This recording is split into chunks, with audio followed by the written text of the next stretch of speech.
Monopoly by Grit. Welcome to Monopoly by Grit. Now, as you know, Monopoly is a segment where we bring property experts to talk more about it and give you some inside tips and inside info that you may not know at this point, to give you a better understanding of the property market and let you make the wise decisions as we like.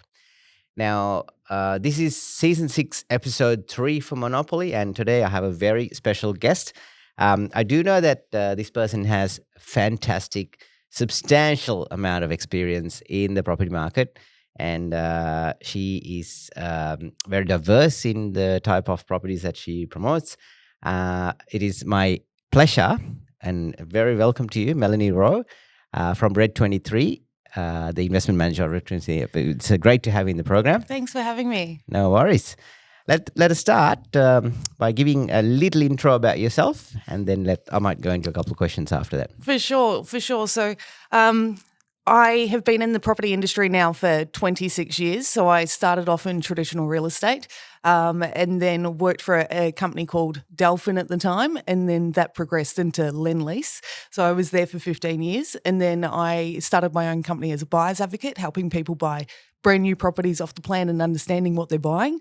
And then I progressed over to Red 23. So Red 23 is a marketing company that looks after developments all around Victoria and soon to be Tasmania. So we've got 27 different developments at the moment, ranging from Yarrawonga through to Geelong. So all over. We also specialise in selling house and land packages, established homes, apartments. We provide market insights to all of our purchasers, our developers. We help with designing developments as well, and also work very strongly with our builder networks as well. So, yeah, we do a bit. Very comprehensive. Yes. Thank you, Mel.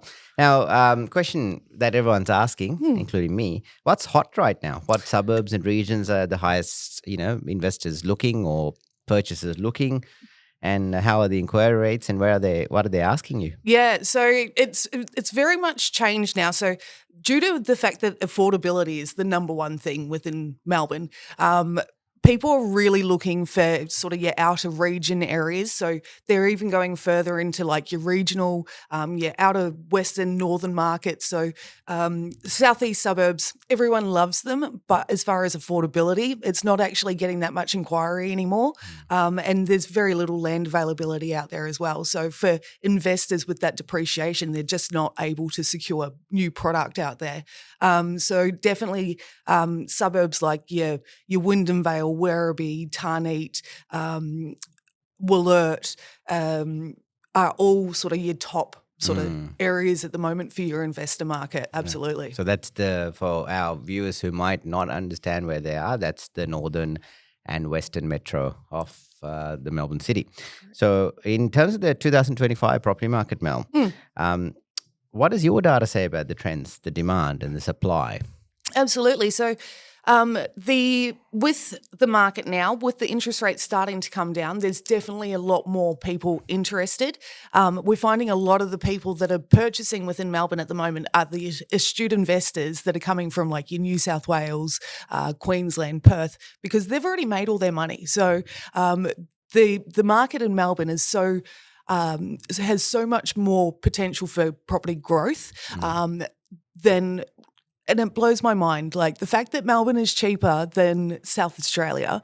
Melbourne is like one of the best places in the world. So those prices will go up.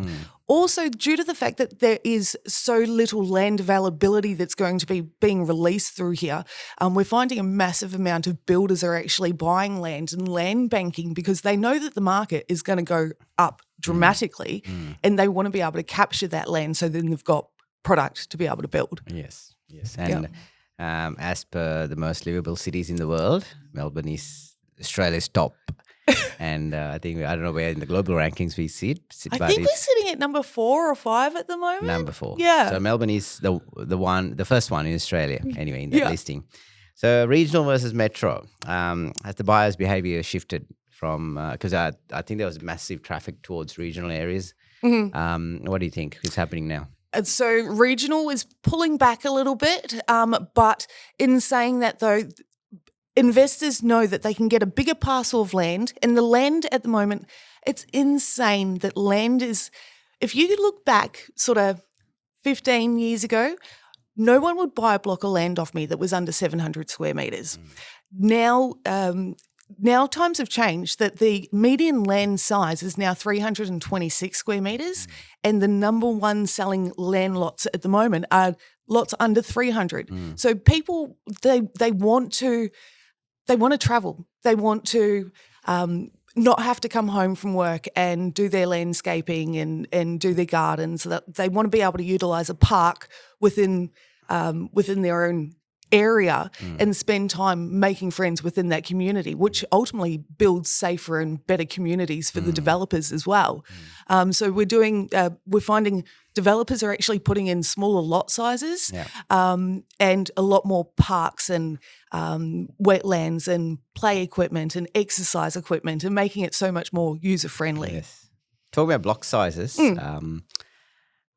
if someone asks you what's a minimum block size you need to put a 4-bedroom house on, what would you say? You can do it on like 260 square metres of land. Wow. Yeah. That's single story. Single story, yeah. Yeah. You can do a double story on blocks as small as sort of an 8.5 by 25. What's that? That's approximately Around 200 square about metres. 200 square metres Yeah. for a 4-bedroom. Yeah. All right. Yeah. That's how smaller they're getting. Well, they're getting even smaller than that. They're getting to around about 116. So Yes, doing a 4.5 metre frontage is starting to come more Very popular. with a reloaded. And they're affordable Yeah. as well to a lot of people. Yeah. The rise of first-home buyers again. And I think there's a bit of government stimulus as well that's helping this. Yeah. Is affordability returning again, because we're finding they were sort of out of there for a while with all these massive interest rates. Yeah. And the government are smart. They're doing the lending scheme. So originally it was 15% where they would contribute 15% to the property and ultimately own 15% of that property. And then when you sold it, you had to pay back the 15% plus 15% of the capital growth. Yeah. The government will be changing that to go up to 40% within Victoria because they know that the market is going to be so strong and have so much growth. But for first home buyers, or it doesn't even have to be a first home buyer, you could have purchased a property before and utilised this scheme. But it's getting people into their own properties rather than – because we've got a massive rental crisis. We don't have enough rental properties. We've got people that are on waiting lists to get into student accommodation, share housing, things like that. And share housing is going to be a massive thing in the future as well because, again, people don't want to maintain things. They want to know what their budget is and like if – and I can show you some slides later, but rooming houses are becoming more and more popular. So people paying like $300 or $350 per week, and they're getting their own sort of living space, a kitchenette, their own bathroom, and they're coming home from work and they're just chilling in their own space and not having to congregate with other people. If they want to, they can. But then they know that all their electricity, internet, gas, water is all covered within their costings. So it's making it easier for budgeting as well. It's definitely generational change as well, I think. Yeah. Very different ways of living Correct. as well in the future. So I think the investors do need to take note of these things. Because there are quite high revenues for calling as well. So. Oh my goodness, yeah, absolutely. So I've got some co-living in rooming houses available, and as soon as I put them on for sale, they just go immediately because you're getting around about the 10% return on your purchase. Yeah. So Grit's been pretty good with catering for this interstate investor market. Because we predominantly our line of business was investors many years ago, you know, like, and then we slowly started getting into more, owner-occupied homes as well. And now we're doing a lot of established listings ourselves. And we've also had quite a bit of interest from international buyers as well. How do you find that market, the international buyers? Who's buying from overseas and where are they coming from? It's really slowed because of what the government has done in regards to the FIRB and the taxes and things like that. It's a tricky one because there's a lot of people that want to buy in Australia. They are desperate to buy in Australia, but weighing up all those extra fees and costs, it's really put a dampener on the international market. It has, it has completely slowed down, I think. And also, I would like to ask how buyer and renter behavior, how the priorities have has the priority shifted post COVID time? We've seen a lot of slowness during COVID, and it sort of seems to have picked up. So how do you find the behavior of all these renters and buyers since COVID? So one thing that COVID really it kind of shocked us to begin with in regards to people really started to once the initial scare factor of everyone being sick and not knowing what's happening with the world, people got used to it, and then the market really started picking up for land sales because people were moving out of the inner city, and then they were going, we want more space. And so the larger parcels of land actually started to become more popular. Now that we're not worried about COVID, people are coming back to Melbourne, and yes, the lack of rental availability is a major issue. So it's really starting to show us now that people will sacrifice what they have to sacrifice as far as land size or house size or whatever just to get into that market because they can't get a rental property. No. And what this whole conversation is giving out, if people can pick here, is the fact that there's some nice rental yields. Yes. And investors are actually very lucky because of the fact that if you've got properties, they're going to be rented out pretty quickly and you're going to get some good returns. Good returns on them. Yes, and that's a big, that's where Melbourne really stands out as well because the housing shortage that's been created, not created, I mean, that's happened. And as a result of that, there's some pretty hefty rental yields. Yeah. Also, Mel, I'm finding with a lot of, especially savvy investors out there, that they're not predominantly looking residential anymore. No. They are happy to look at the commercial space. They're happy to look at the holiday home space. Yeah. Warehouses and, shop fronts or whatever. Yep.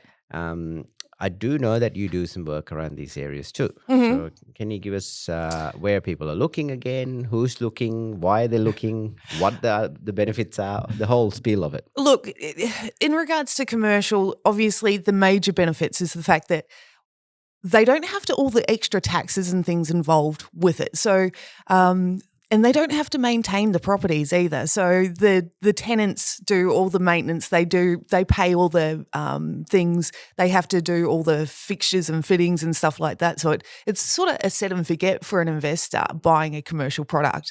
I'm finding a lot of people are choosing to go down with warehouses because it's just a shell or an office space that everyone needs. Like we need warehousing in Melbourne. Like there's a shortage of it. Storage is actually also a really interesting one as well because again, there's nothing that you've got to maintain in there, and you're getting really good returns on them as well. So, the savvy investors are diversifying their portfolio and going not only just with resi, but commercial also. As well.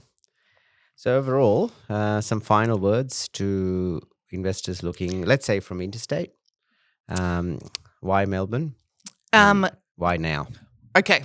There's a really, really easy answer for that. Yeah. Within Melbourne at the moment, there is some really good opportunities to get yourself some really good buys. People are starting to realise that. The market is definitely changing. And I've got builders that, as I said, are completely land banking because they know how much it's going to change. And you've got some developers that are actually still offering some really good rebates as well. So if you are smart, get into the market now, because if you keep waiting, you're going to be, You'll miss out. you're going to miss out, Yeah. and you're going to be paying a whole lot more money. Yeah. It's that concludes our program today. It has been an absolute pleasure to have such an expert who's not just just got knowledge on one particular type of property. You've got great knowledge on anything and everything, really, and with so much substantial experience behind you. Yeah. So thanks very much for coming into our studio Thank today. you for and having me. participating It's been in lovely Monopoly. having a chat. No worries. Thanks, Mel. Have a good day.